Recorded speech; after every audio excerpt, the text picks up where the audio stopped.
Welcome to the Bogosity podcast for the 29th of August 2011, the podcast that chains your rear axle to a lamppost.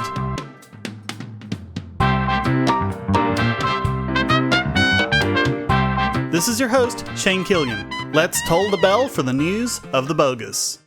For a long time, citizens have been outraged at police all over the country for shutting down little kids' lemonade stands. A citizens group called Selling Lemonade is Not a Crime organized what they called Lemonade Freedom Day on August 20th. They set up a small lemonade stand on the Capitol lawn and started selling lemonade for 10 cents a cup. The result is that 3 of them were arrested.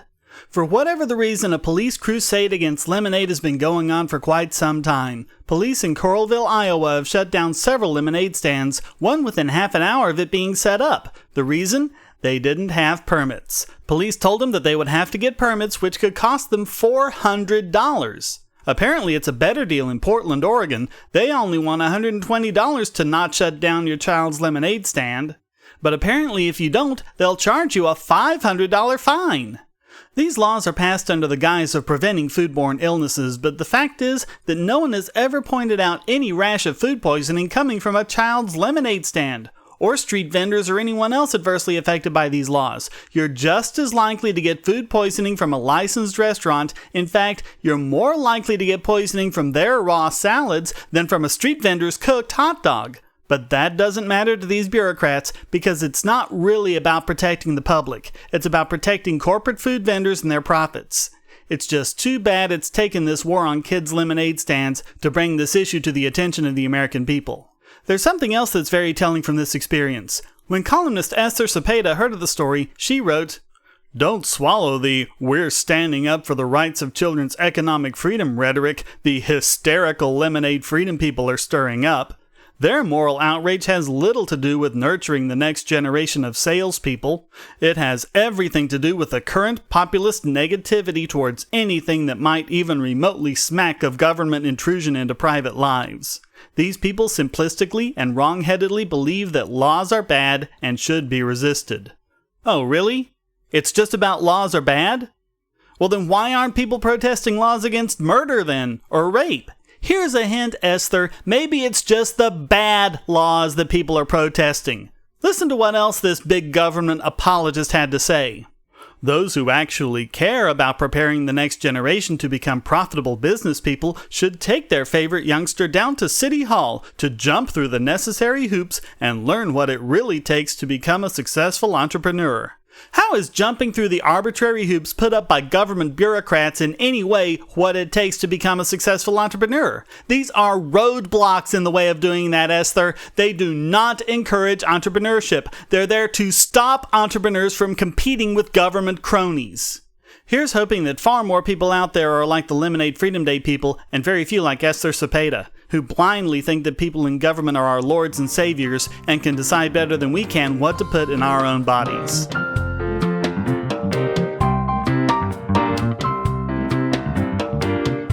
The Bush administration, in a move that received extreme criticism among liberals and libertarians alike, refused to release Secret Service records on request in a blatant violation of the Freedom of Information Act. Barack Obama, the candidate for change, changed absolutely nothing, except that now apparently fewer liberals are criticizing it. But now a victory has been won. After almost 2 years, a federal judge ordered that these White House records are subject to disclosure under FOIA. U.S. District Judge Beryl Howell sided with Judicial Watch, a watchdog organization which had sued for records from the first 8 months of Obama's presidency. The White House will now have to release tens of thousands of records it has withheld or submit to the court legal reasons why they should be kept secret. And "because we don't wanna" is just not good enough. Judicial Watch wanted the records after the Obama administration began using the National Labor Relations Board to act against Boeing, after that company not only created 2,000 additional jobs in Washington state, but also created 7,000 new jobs in South Carolina. As this podcast previously reported, the unions wanted the administration to act against Boeing because South Carolina is a right-to-work state, where workers are not forced by law to join any union. Judicial Watch wanted the records to see, quote, "how involved the unions and the Obama White House were in this extraordinary assertion of federal government powers." In other words, they wanted to see how many union members serving on the board worked with the president to bring this frivolous lawsuit against Boeing. The Obama administration had been stonewalling Judicial Watch for more than the 20 business days the Freedom of Information Act allows. Obama campaigned on a promise of transparency. Now a court is forcing him to live up to that promise.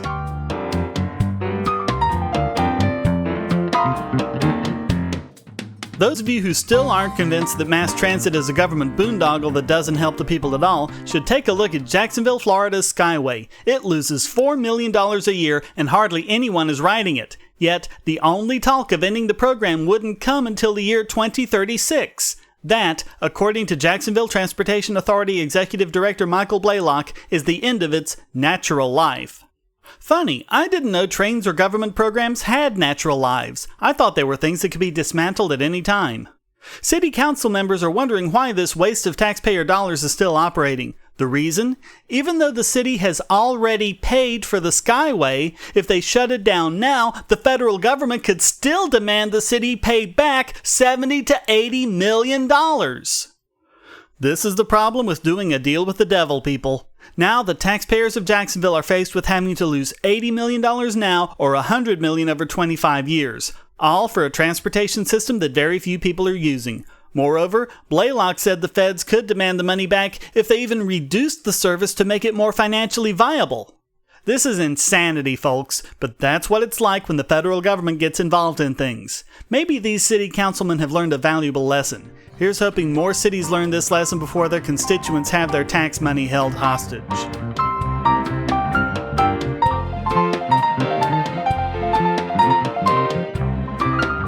And now it's time to play with the ding-a-ling of this week's biggest Bogon emitter. From FS Blue Apocalypse on the Bogosity.tv forum comes the story of how the Libertarian Party of Florida tried to encourage law enforcement officers in that state to arrest TSA agents who commit sexual battery against innocent people.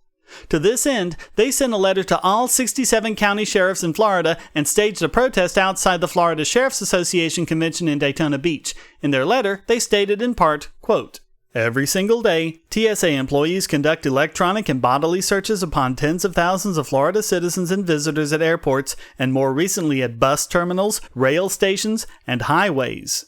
They are searching the persons and seizing the effects of travelers without warrant or probable cause. Specifically, they are in blatant violation of the Fourth Amendment to the United States Constitution. These TSA agents are also in clear violation of Article 1, Section 12 of the Florida Constitution. In addition, one of the methods by which the TSA agents conduct these searches, referred to as the enhanced pat-down, is clearly within the definition of felony sexual battery, as codified in Florida Statute 794.011. They also quote the relevant passages in each law. They then strongly urge the sheriffs, "You have the absolute duty to enforce the law uniformly and without prejudice. You are, at best, engaged in selective enforcement by choosing to further ignore these flagrant violations of federal and state law. At worst, you are complicit. If you have TSA agents within your county that are violating the law, then you must act. Warn the TSA agents that they are subject to arrest if they continue to violate the law. Should they continue, then you must begin making arrests." Well, the Libertarian Party of Florida received a reply from the Florida Sheriff's Association, laced with enough bogosity to make a 12-bogoton bomb. Quote, "After speaking with the party's leaders, we understand the reason for today's Florida Libertarian Party rally in an effort to urge Florida sheriffs to arrest TSA employees who search passengers at checkpoints and airports across the nation for violating the Fourth Amendment. However, it is our belief that TSA officers who conduct these searches are simply performing their duties as defined by the federal government and are not violating the federal or state constitution. It is the job of Florida sheriffs to serve and protect our citizens, not to arrest citizens who are attempting to do the same. While we understand the frustration the group has with the current system, we do not believe this matter should be handled in the criminal court, and sheriffs will not arrest TSA officers who are performing their jobs as outlined by TSA and authorized by Congress. Everyone, make sure you've raised your Bogon shields for this next bit. Federal courts have held that, while the Supremacy Clause in the U.S. Constitution allows Congress to enact legislation free of any impediment or interference by state law, it jointly serves to prevent state law or state law officials from interfering with or otherwise impeding federal officers as they perform their lawful duties. Here is what the Supremacy Clause of the United States Constitution actually says. This Constitution, and the laws of the United States which shall be made in pursuance thereof, and all treaties made or which shall be made under the authority of the United States, shall be the supreme law of the land, and the judges in every state shall be bound thereby, anything in the Constitution or laws of any state to the contrary notwithstanding. So it's only laws made pursuant to the Constitution that are supreme over all other laws. But these laws governing the TSA, many of which the TSA just made up themselves, have no constitutional authority whatsoever. The Constitution doesn't even give the federal government the power to be there to begin with, much less conduct invasive searches of people without a warrant or a court order, in violation of the Fourth Amendment. And it certainly doesn't give them the right to grope our ding-dongs and hoo-haws whenever they feel like it. Let's consider the absurdity of what the Florida Sheriff's Association is saying. They are saying that at any time, Congress can make a law completely overturning the First Amendment, Fourth Amendment, or any other part of the Constitution, even though Article 5 of the Constitution spells out a much more complicated and difficult process for making these kinds of changes. Moreover, Article 6 requires these Florida sheriffs and everyone else in government to swear an oath to uphold the Constitution. Not Congress, not the President, and not the TSA, but the U.S. Constitution. They have the sworn duty to engage in nullification, which we've talked about on this podcast before. Nullification has a rich and honorable history in this country. It was used by the northern states to assist runaway slaves and those who helped them, and to thwart those who wanted to bring the slaves back in chains and put those who helped them behind bars, even though it was federal law passed by Congress that allowed them to do so. Massachusetts and other New England states nullified the Unconstitutional Embargo Act of 1807. Southern states nullified protectionist tariffs passed in 1828. Thomas Jefferson and James Madison themselves used it to thwart the Alien and Sedition Acts. Daniel Webster himself urged nullification against the military draft during the War of 1812. California and 15 other states have passed laws legalizing medical marijuana in direct defiance of the hideous, insane, and unconstitutional federal war on drugs, even after the Supreme Court has said it's okay for the federal government to do it. Judges are politicians in robes, and these states and these heroes from our history understand that. Sheriffs, it is not enough to just cite the Supremacy Clause. That's just begging the question. In order for the Supremacy Clause to apply, you must show how the law you're refusing to act against was passed pursuant to the Constitution, specifically the enumerated powers of Article 1, Section 8. If you can't do that, then what these TSA agents are doing is sexual abuse by armed thugs. And I'm sorry, but I was only following orders is not an excuse. The Sheriff's Association gets around this by saying, this would be impeding the federal officers from performing their lawful duties. Lawful duties? Where in the Constitution does it give Congress the authority to pass these laws to begin with? According to Section 177 of the second edition 16th American Jurisprudence, quote, an unconstitutional statute, though having the form and name of law, is in reality no law, but is wholly void and is ineffective for any purpose. An unconstitutional law in legal contemplation is as inoperative as if it had never been passed. Since an unconstitutional law is void, the general principles follow that it imposes no duties, confers no rights, creates no office, bestows no power or authority on anyone, affords no protection, and justifies no acts performed under it. No one is bound to obey an unconstitutional law, and no courts are bound to enforce it. As a result, this answer is a complete evasion from the Sheriff's Association, and the sad part is, they may actually believe they're correct, meaning they understand nothing about the Constitution they swore an oath to uphold. Here's hoping the citizens of Florida sent each of these sheriffs the right message come Election Day. But as it is, as long as they continue to refuse to protect and serve their citizens against sexual assault, they will continue to be a disgrace to their badge, in addition to being this week's biggest Bogon emitter.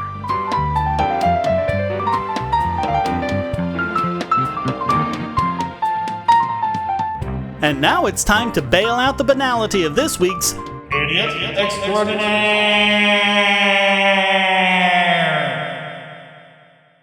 Paul Krugman is a Nobel Prize-winning economist.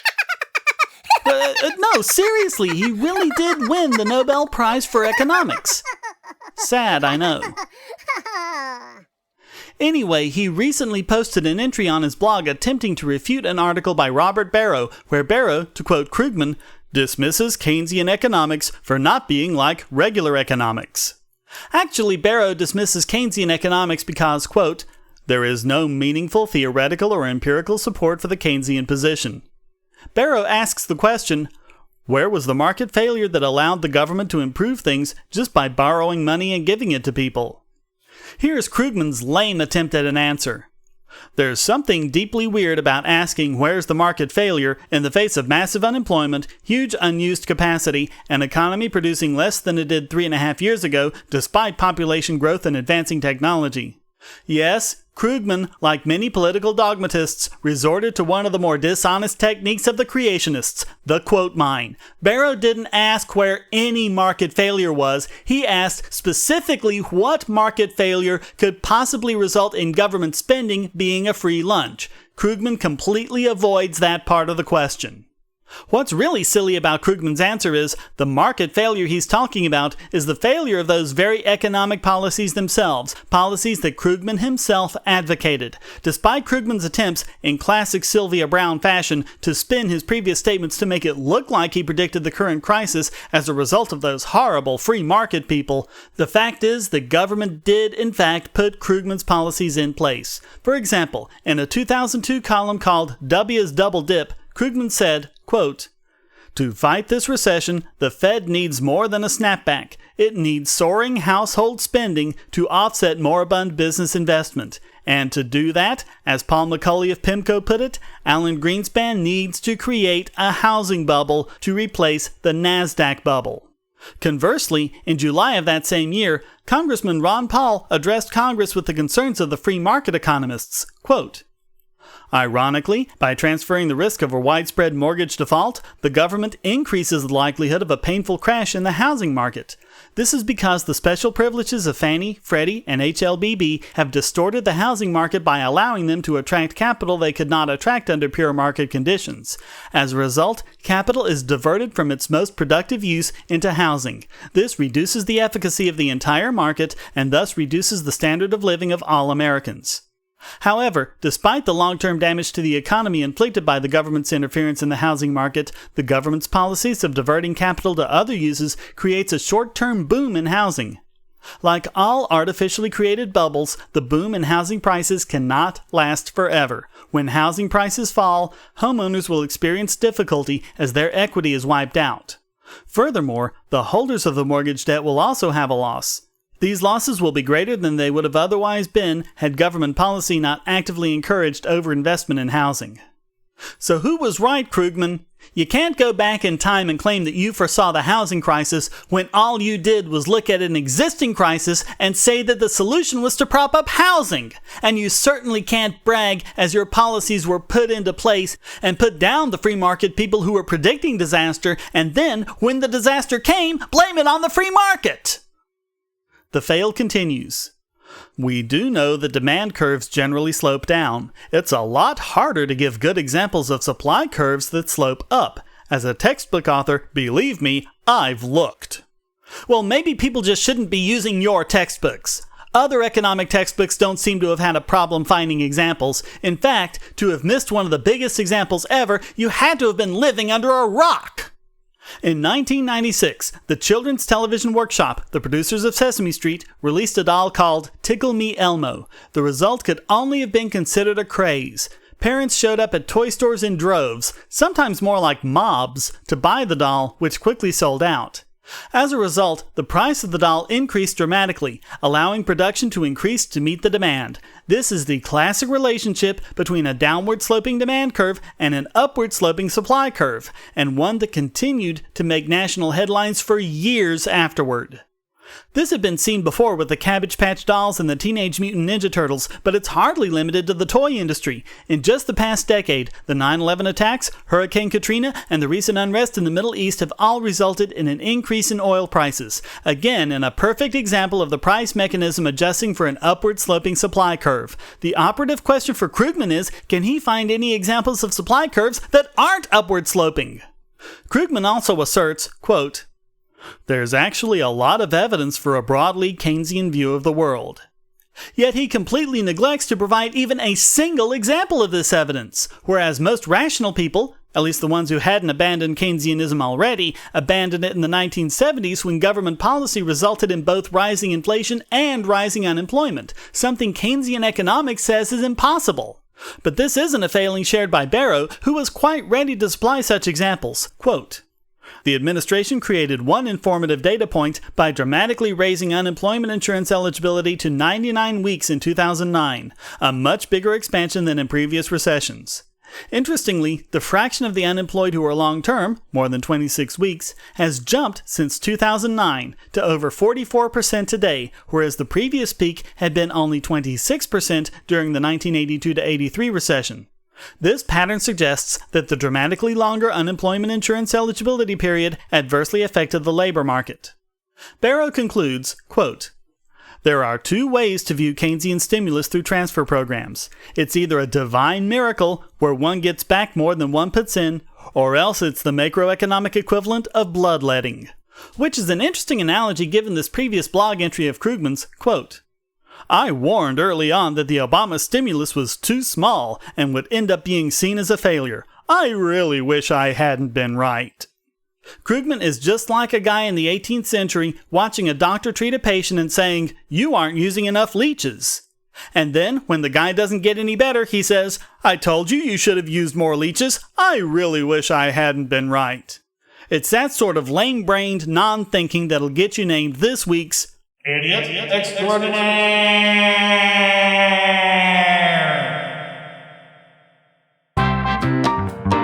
Well, that wraps up this opprobrious edition of the Bogosity podcast. Please visit the forums at Bogosity.tv, where you can read the show notes and participate in discussions about these subjects and anything else you like. And if you'd like to participate in the Bogosity podcast, you can send a question, statement, news article, or rant to podcast@Bogosity.tv. If you put it in an MP3 file, it just might get played in the podcast. Thank you for listening. Until next time, here's a quote from F.A. Hayek. "Even the striving for equality by means of a directed economy can result only in an officially enforced inequality, an authoritarian determination of the status of each individual in the new hierarchical order." The Bogosity podcast is licensed under a Creative Commons Attribution Non-Commercial No Derivatives 3.0 Imported License.